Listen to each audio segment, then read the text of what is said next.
What's going on today, YouTube? Back with another one. BWI to ATXF, the channel. We have a special sponsored video today by Yperion Titanium. That is how you pronounce it if you were ever in doubt. Americanized, we're just going to call it Yperion.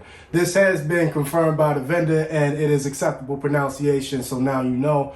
Yperion does have a sophisticated operation where they pride themselves in the proper titanium hardening technique.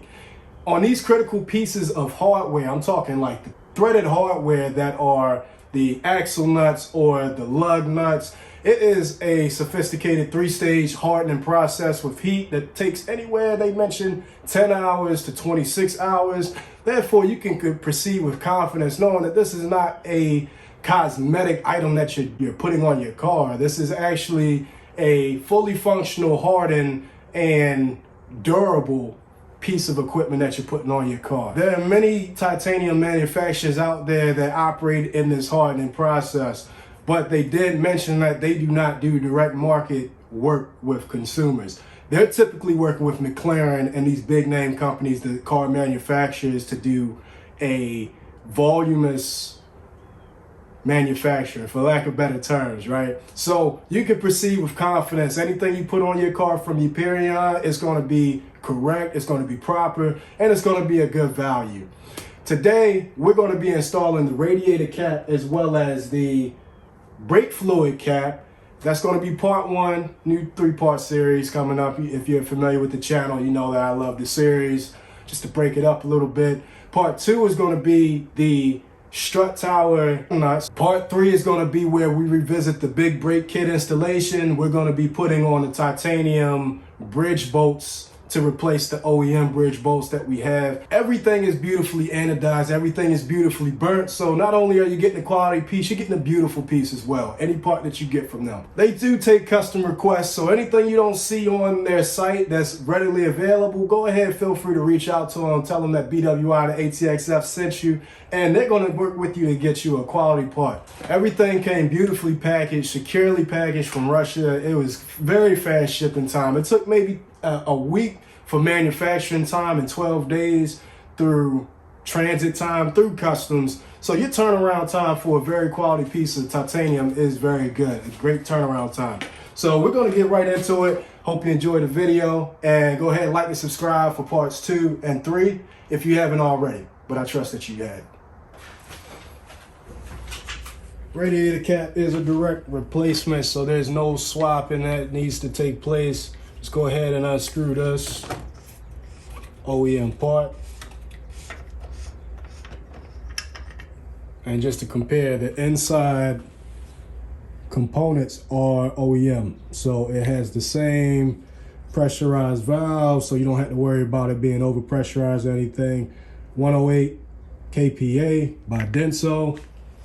I'm just gonna put that on the screen one more time. Same thing. Go ahead and put this on.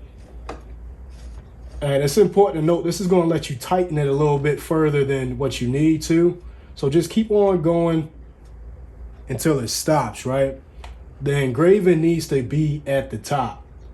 So it may seem loose, but that is exactly how you want it. This is the same, mimicking what it is for the OEM.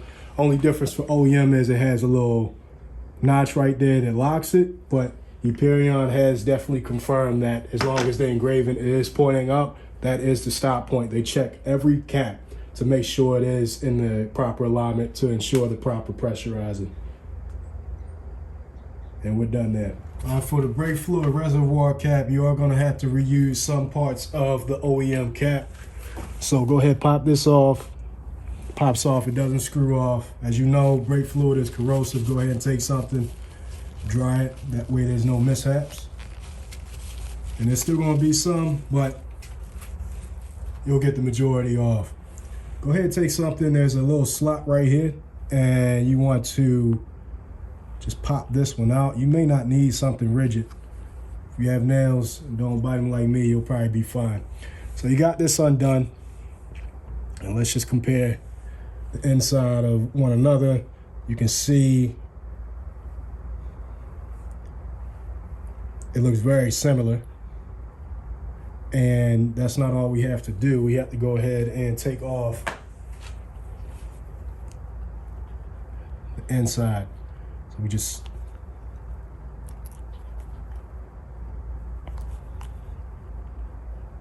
take this, you push in the middle, and you can kind of see the outside surround separating here. Just work your way around. And you got the rubber off. Now let's re-compare the OEM with the Yperion. Very similar, right? Looks familiar? Go ahead and set that OEM to the side, save for later, for a part out, of course.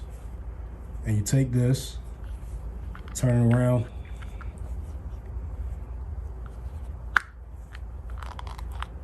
just push that hole through.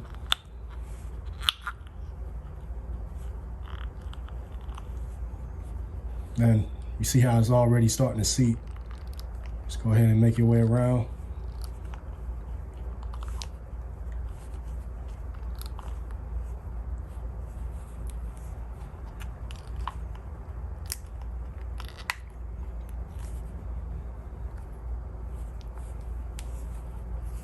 Okay, you can see it's seated all the way around. Then you're gonna take that white cap, put this back in, and it should pop right in. Then we're done here. Go ahead and pop that right back on, and you're done with that install. It's not that hard. That's it, y'all. I hope this video helps you to efficiently and effectively install it on your RCF. This has been another episode of BWI to ATXF, the channel. Be sure to like and subscribe and lock in for parts 2 and 3. Catch you next time.